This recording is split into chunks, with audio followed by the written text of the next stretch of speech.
Inauguration of Morong Rizal Emergency 911 Command Center. Naging makasaysayan ang inauguration sa Emergency 911 Command Center ng Morong Rizal nitong hapon ng May 6, 2024, kung saan dinaluhan ito ni DILG Undersecretary for External, Legal and Legislative Affairs, Attorney Juan Victor R. Llamas at DILG Provincial Director Lionel L. Dalupe.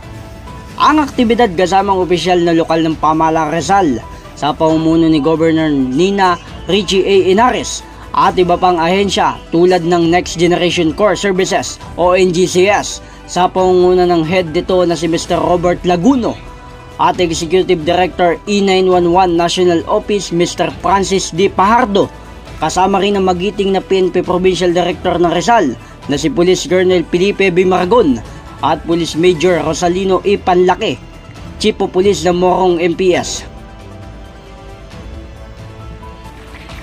Masayang pagtanggap naman ang ibinigay ng Morong Rizal sa mga panauhin sa liderato ng alkalde na si Mayor Sidney B. Soriano upang pasalamatan ng lahat sa naging tulong at suporta ng mga ito sa matagumpay na pagsasagawa ng aktibidad. Mga kasamahan ko sa pamahalaang bayan ng Morong, mga panauhin at mga kaibigan,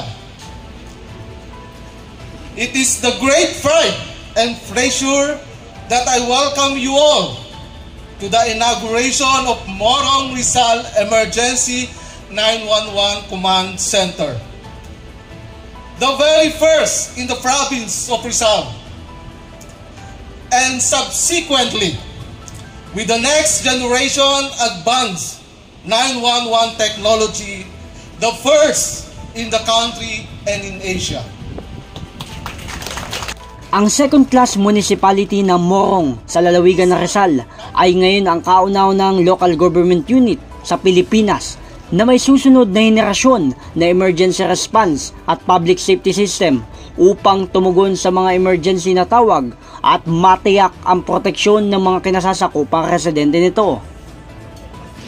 Pero hindi ko po mapapalampas ang pagkakataong ito dahil nakalagay sa imbitasyon sa akin na ito ay ang unang command center, hindi lamang sa Rizal, ngunit sa buong bansa. Isang malaking bagay ito na pag nakikita pa lang natin sa mga bahay. Well, number one, internally, pag may problema sa bahay, am I right?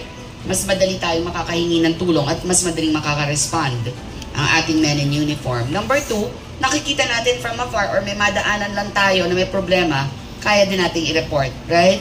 So, mas madali ang pagsagot. Ngunit, sabi ko, one of the best things that this would do would be, talagang it will really not just address, but help promote and continue with our peace initiatives and our preparedness. Kaya, salamat. Ang balita ko, this is video monitoring, easy access to IT equipment, at marami pang iba. So, given this, I'm really proud. So, sabi ko, eto na naman, Morong naman ang nangunguna sa buong bansa.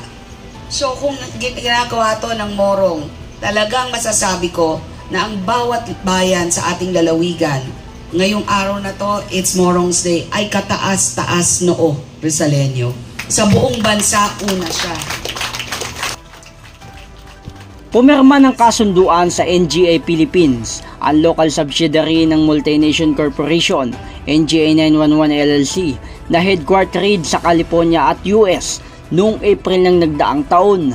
Sina Mayor Sidney Soriano at Vice Mayor Jose Fred Feliciano at iba pang pangunahing opisyal ng munisipyo upang mabigyan ang Morong ng world-class at kumpletong solusyon para sa pang-emersiyang komunikasyon at mga serbisyo sa kaligtasan ng publiko. Hanggang nakaupo po ako. So, kailangan po pa rin namin na malagyan ng pondo para po continuous yung service na ibibigay sa amin ng NGA 911. May, bukod po sa Morong Rizal, may iba pa pong lugar dito sa Pilipinas na nag-o-offer po yung NGA 911. Okay, so ako nasasagot dyan.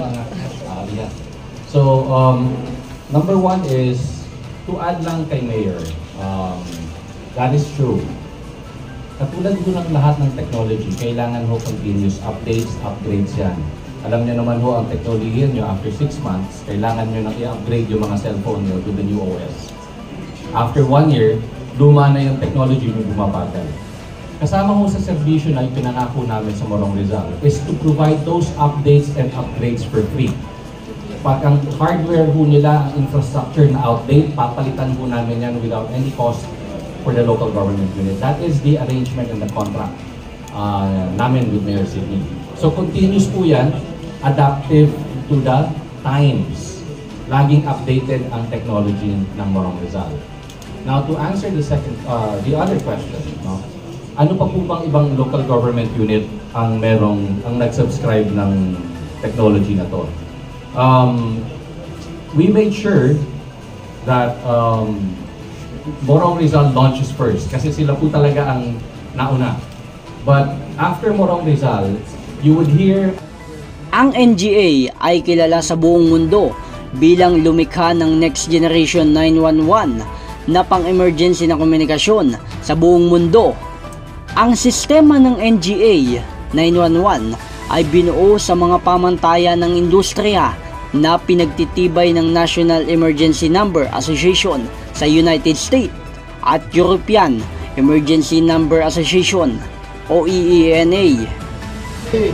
Yung kapasidad ng ibang local government unit, gusto ko lang po itanong kay Mayor, saan po galing yung pondo at paano po yung pondo bayan?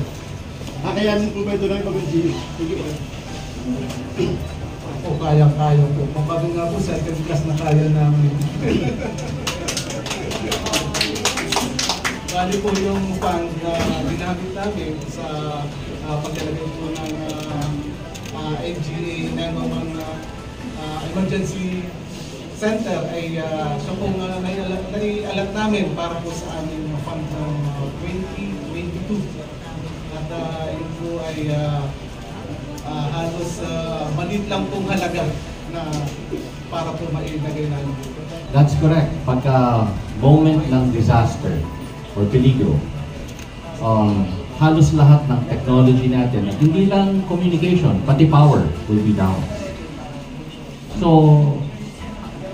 ang infrastructure po ng NGA is built on several redundancies. Meron po kaming circuit from the main fiber of the most powerful telco siguro dito sa area ng Morong. But meron din po kaming secondary circuits that we have with the other telco companies as well. So meron po kaming dalawang redundancy between the two telcos.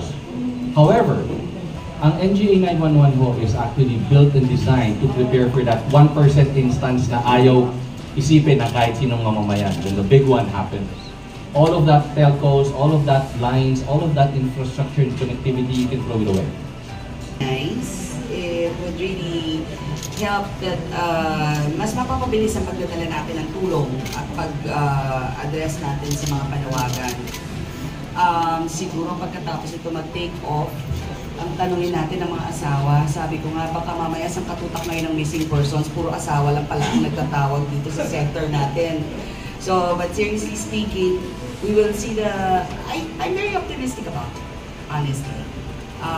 At sana ma-i-apply natin ito everywhere, hindi lang sa lalawigan natin, ngunit in all places. The concept is very good. Kung ito ay pattern dun sa nasa Amerika na 911, mabilis tumutugon sa tulong, pati dun sa mga criminal situations na ta-track kung nasan yung mga victims or of the like.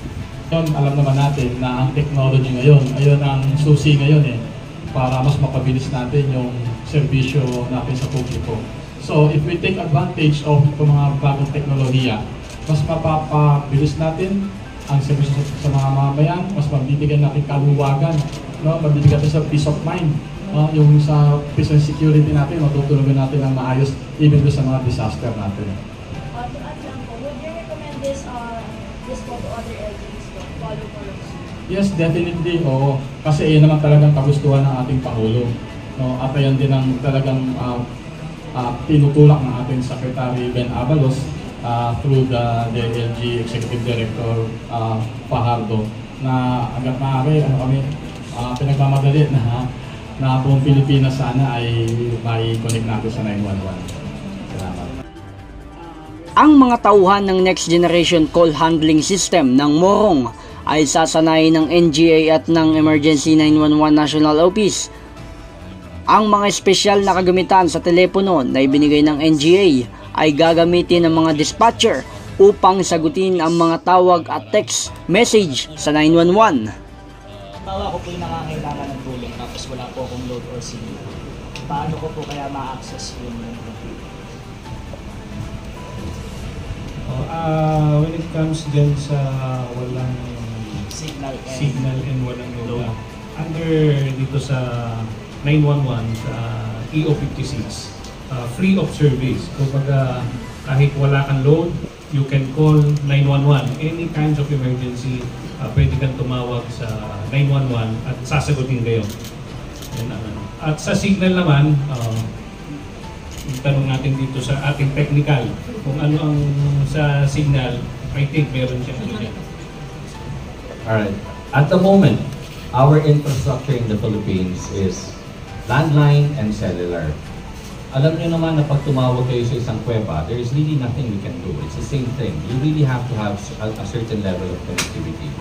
But we are working with DILG E911 to allow not only cellular or POTS line or yung local landline natin.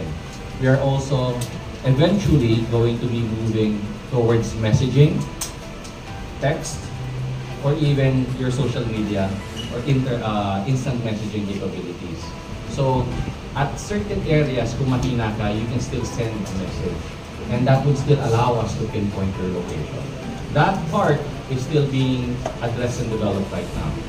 For now, what we have in Morong Rizal is the ability of the technology. Again, we're waiting for the telcos to terminate, and then pinifacing po namin kasi yan. Sa magkano po yung ginastos ng Morong Rizal? Ito po ba depende sa laki ng geography ng isang municipality or nakadepende sa population? Sa magkano po mo? Parang binigyan mo ko naman laking discounts doon. So actually, ang aming nagastos talaga, almost 3.5 million yung sa pag-install ng 911. Yun po ba ay nakadepende sa laki ng lugar or sa population? Kasi, okay lang po ba akong sasagot na? Yes. Okay. You are correct po. It depends on the population, the land base, as well as the population density. Kung gaano karami ang emergency. Kasi kasama po sa servisyo is the memory. No? Ano po yan? Kahit na 8 seconds, 8 minutes, 8 hours kayong nag-uusap, lahat po yan recorded. Kung gaano karaming camera, so lahat po yan naka-integrate po kami. However, ang utos po sa amin ng ating mabutihing secretary as through Executive Director Pardo is we have to make it affordable simula sa highly urbanized cities natin sa Metro Manila hanggang sa lowest income class municipalities. So we have made it socialized. Na katulad nga ho ng sinabi ni Mayor Sidney, kaming second class municipality, kaya sino pa. We are also looking at maybe a third class municipality na fourth. Congratulations po, Morong Rizal.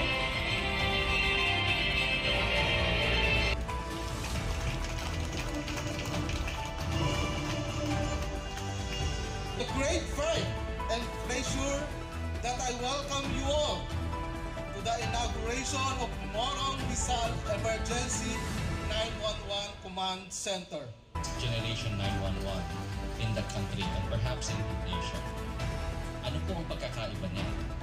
Hindi lang po yan enhanced 911 with the ability of answering call. The center will serve as the nerve center of emergency operations here in Morong.